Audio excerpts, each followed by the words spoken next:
The Chargers are really interesting. They have a winning record, unlike the 49ers.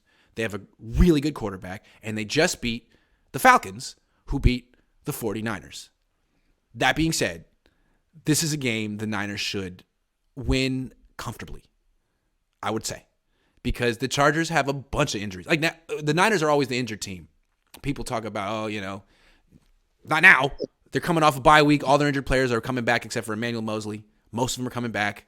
And the Chargers are the one missing their top corner, their top wide receiver. They're the team that's injured.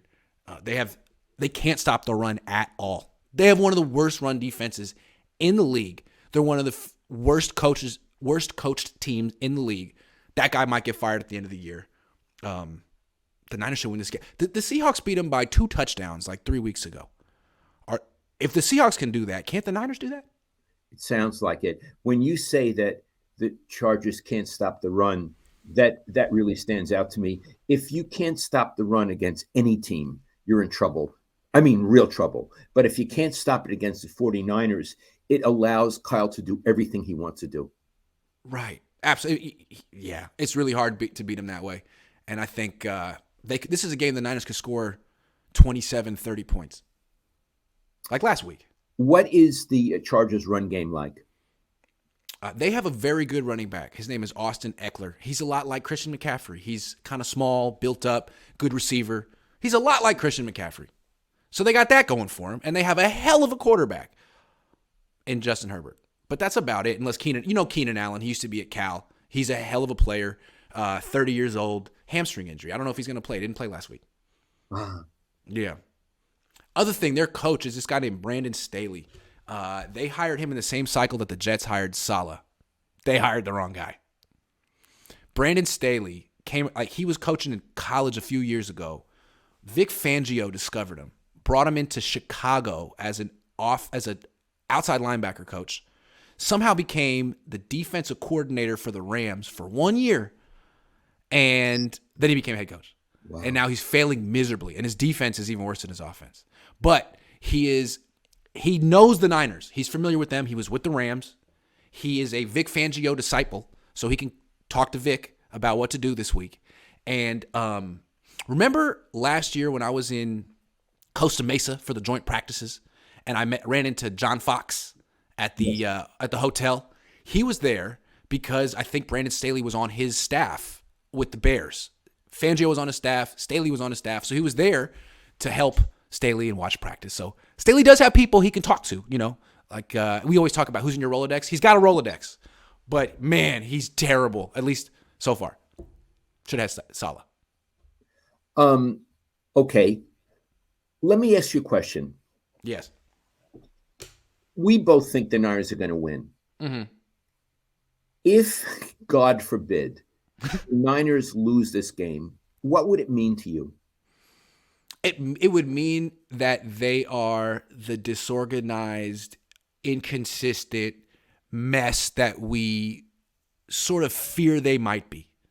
I mean, they're 1-4 outside of their division. That would mean that there's something inherently off with this team, that they're never going to be as good as the sum of their parts. Maybe not never, but coming off a bye week, you had 2 weeks to prepare for this team that's really mediocre at best. It just got blown out by Seattle, and you couldn't beat them?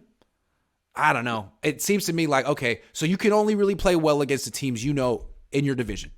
The Seahawks, the Rams, the teams that you have game plans from last year. And something about this coaching staff all the fears that the concerns that we brought up during the 2-game losing streak would come back, and you're thinking this team is a fraud.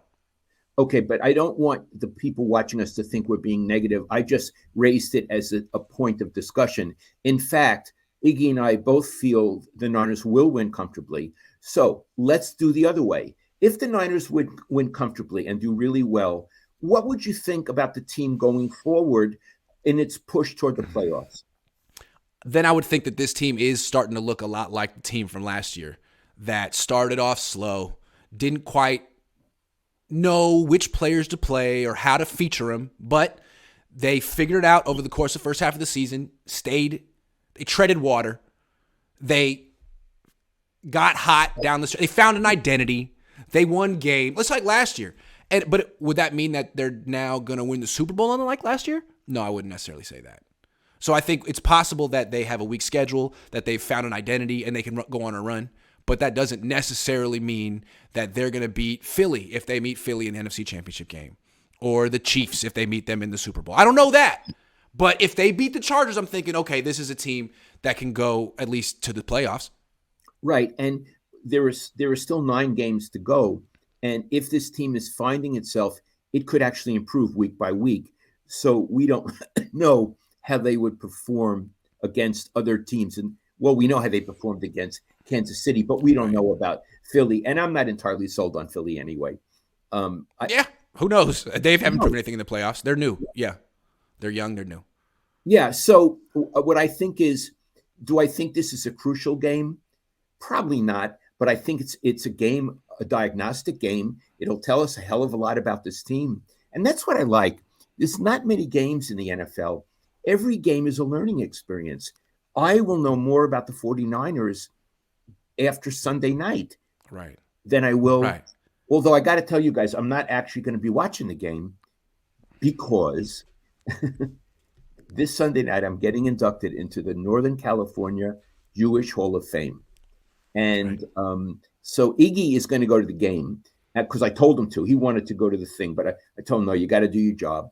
Ira Miller is flying in from New York. I have 2 presenters, and I wanted 2 Jew boys. So Ira Miller is flying in from Chicago, and Barry Tompkins they're going to be my presenters. And other people getting inducted are Larry Baer from the Giants, and Jack Peterson is a Jewish guy, and he went to Palo Alto High School. His older brother, Champ, is being inducted, and some other people. So I won't watch the game, but Iggy promises that before our show next week, I can come by his house Monday night and watch a speeded up version. You know, no commercials, get him out of the huddle. Let's get him to the line of scrimmage so I can actually, not be bullshitting and know what I'm talking about. So I'm going to go next Monday night to Iggy's house, and he'll show me the game, and then we'll be able to talk about it. Congrats on being inducted in the Jewish Sports Hall of Fame, Dad. I'm very proud of you. I want to say something. Come back to something you said earlier about the diagnostic. I like that concept.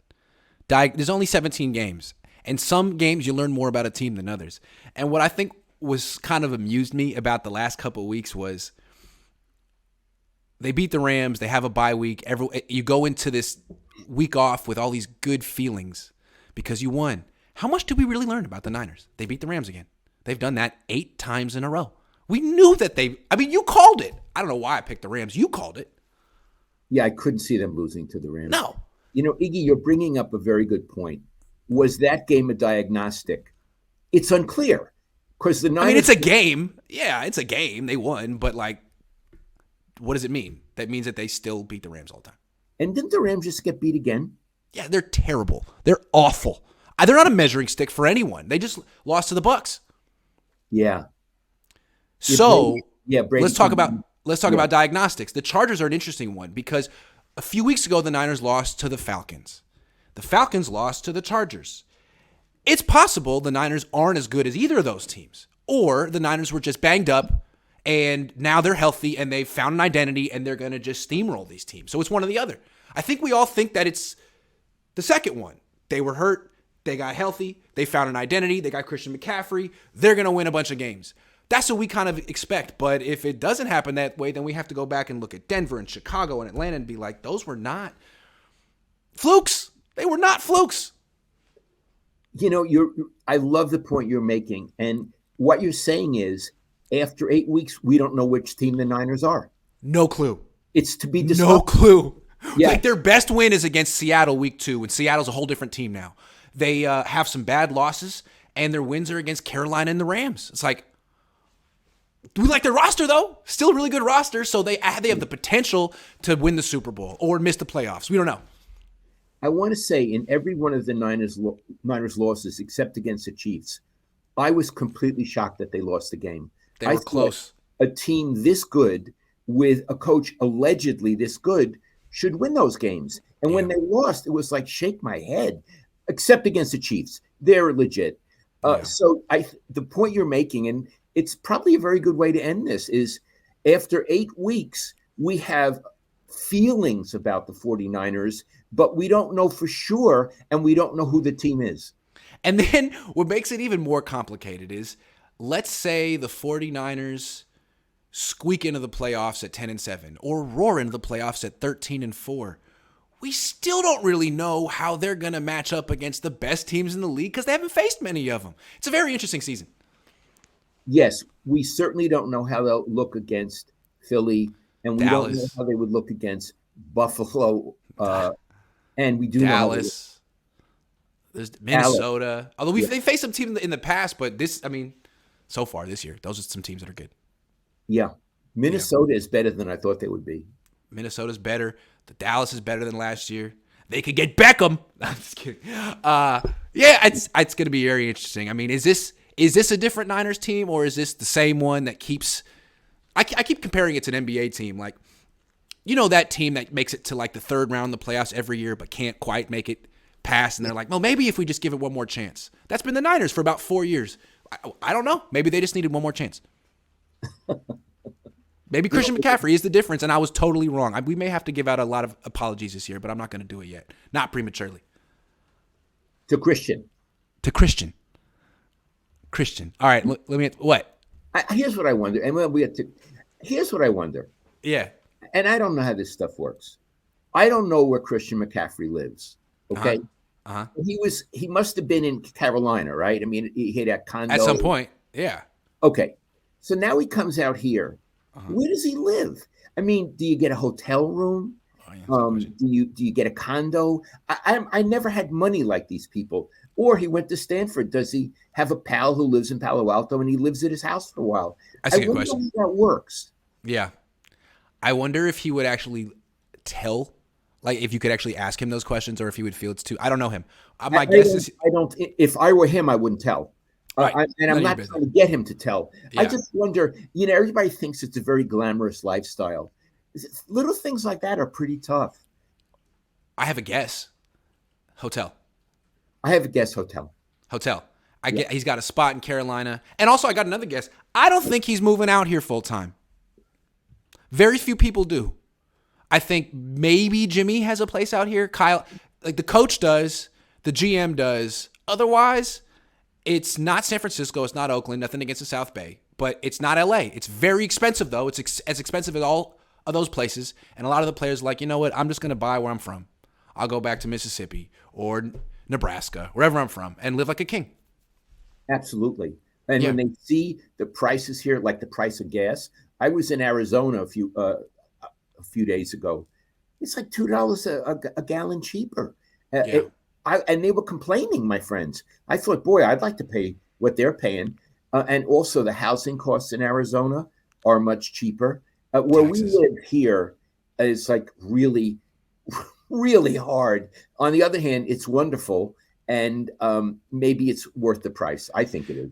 But think about it from the perspective of a player who not McCaffrey, who's already gotten his money, but a player who gets drafted, say third round, and you're from Alabama, and makes no difference where you go. You have no emotional ties to California. You get drafted here, and you realize that you're going to be making 13% less than your teammate who got drafted to the Raiders, because there's no state tax in Nevada, but there is, and it's the highest in the country in California, and you might cry, because I mean you're only what. It's not for long, right? You're only going to get 2 or 3 years in the league, maybe. I mean, that's the average. And 50% goes to taxes and your agents. You might come out of your NFL career with like a couple $1 million or less that you made. That has to last the rest of your life. Yeah. Yeah, it's rough. It's tough. And you don't think of these things. So McCaffrey has money. That's obvious. But it must be awkward. You're in a hotel. You go down for breakfast. Every day. You're home for dinner. And it's a hard life. Yeah, absolutely. And then, so yeah, what he'll end up doing is probably getting a condo that he lives in half the year and then leaves. That's probably what. I think George Kittle has a place he lives in Nashville, and I don't know. I mean, I cover the 49ers. I don't live in Santa Clara. I commute. I'd rather commute than live. Sorry. Yeah. And Santa Clara to me is a strip mall. I mean, some people probably live there, but mostly it's a place to do shopping. So maybe that's why the stadium isn't as successful as they thought it would be. Yeah. but they do have In-N-Out Burger, which I think they make some tasty burgers, Dad. I like an In-N-Out Burger. I know where you get the reference Tasty Burger from. Well, that's true. I mixed my metaphor because that's a Pulp Fiction reference, but the In-N-Out Burger reference is from Big Lebowski. Those are some good burgers, Donnie. You mixed your movie. That's true. I mixed my movies up. Joey Mellon says, "Don't worry, Grant. Pat McAfee show still sucks." That's true. It does suck. I got to tell you, I didn't know anything about this Pat McAfee, but he went after Iggy, with the whole Kinlaw thing, and so I watched him. I mean, I'd heard of him as a player, but I got to say, Iggy, the way people portray themselves, this guy's a buffoon. Yeah. And I tried to watch him before he went after me because he's so popular, and people were like, "Hey, Grant, you're like kind of going in Pat McAfee's lane because he's got this daily show on YouTube." It's like, oh, cool. Let me see what another successful YouTube guy is doing. And he never talks about anything specific of football. He just stands up with his buddies and like yells and laughs about gossip and stuff. Like it's not my kind of show. I don't know. I just think I'm sure he's doing well and good for you, but I would want to portray myself with a certain amount of dignity. Yeah. And this guy he's like the class clown. Yeah. So I don't know what his target audience is. It must be huge, but it's not. I don't fall into that. Yeah. I don't know. It's kind of people. I'm not judging, but it's not me. Like you. I mean, he doesn't like you, but he never met you. Right. Yeah. Never met me. Personal comments about you, but it's not like we had him over for dinner. And Pat, it's not like we'd ever have you over for dinner. Right. And about my professionalism too. Like he's upholding journalistic ethics when he doesn't know anything about journalism. He doesn't get his facts right, and he stands there in a tank top and foams at the mouth. But people like that kind of stuff. Ethics. G.I. Jones says, starting to feel like McVay loses in the regular season on purpose to save his buddy Kyle. Possibility. Yes, McVay is throwing games, and they're going to... Yeah, I'd say that's highly unlikely. I love when, no disrespect, G.I. Jones, I love when fans give coaches the benefit of the doubt. Like, is Kyle having a bad season because he's purposely trying to? It's like, no, he's just not as good as you think he is. No, McVay's just not as good as you think he is. Like, these guys should not be called. These guys try very hard to win. And what's interesting to me is offense around the league is down this year. Points per game are down 2 years in a row. Passer rating is down 2 years in a row, which is crazy because all the league wants more offense, more scoring, and all the rule changes support that. So why is it going the other direction? It's interesting. Well, I mean, less practice time hurts offense, but also how many of Kyle and Sean's disciples have gotten jobs around the league? I mean, their offense is the offense, and it feels like defenses are like, okay, got it. And all of a sudden, it's not working so much anymore. And Salah is not a Kyle offspring. He's not a defense. He was a defensive guy. Yeah. And there were a lot of games when he saved Kyle's tush. So, I mean, for the last 10 years, I've been accustomed to basically offense being one step ahead of defense and defense not really mattering. And the team that wins the Super Bowl is the team with the best offense. But now it's a defensive sport all of a sudden. I mean, are they going to have to change more rules to get more scoring or allow more practice time? What is the league going to do? It's very interesting. What? G-Code says, more practice time. I think that would help. Yep. That would help. G-Code Travels Vlog POV says, will Kyle Shanahan use Jimmy Garoppolo NFC 2019 champ game 6-8 low attempt? I don't know. He has too many good receivers to just abandon his passing game altogether. They need to be balanced. What the Niners offense needs to do is feature at least 5 playmakers in their offense. They all need the ball equally, was what I would say. Name the 5 playmakers. McCaffrey, Ayuk, Kittle, Debo, Juszczyk. Yeah.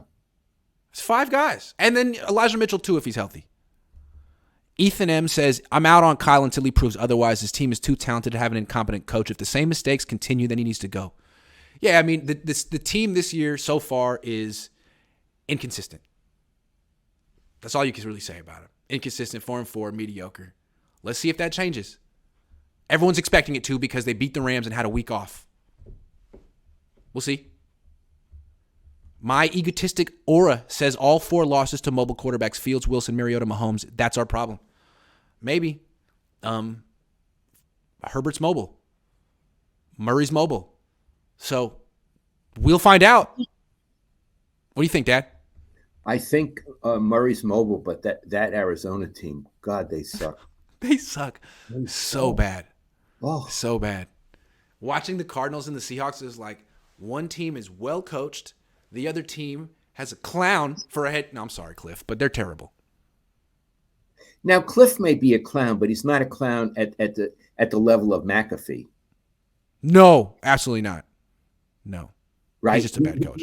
They're different kind of clowns. That's true. That's true. That's our show. You got anything else you want to say on the way out? No, just that it was. This is my high point of my week. High point of my week, too. Usually we have a game to talk about, but the Niners didn't play last week. Next week we will have a game to talk about, and as we said today, it'll be a diagnostic. So I'm looking forward to it. It will be a diagnostic, and I will have seen the game. That will be the word of the day. Remember, he's getting inducted into the Jewish Sports Hall of Fame. Bay Area? Northern California. Northern California. So congrats, Dad. Eli says Lowell meet and greet venue stories are awesome. Thank you. He wants to do a meet and greet. Meet and greet. Meet and greet. Oh, I'm not meeting and greeting many people these days. It's a little early for that. I'm sort of a shut-in these days. Yeah. Maybe next year in Jerusalem, Eli.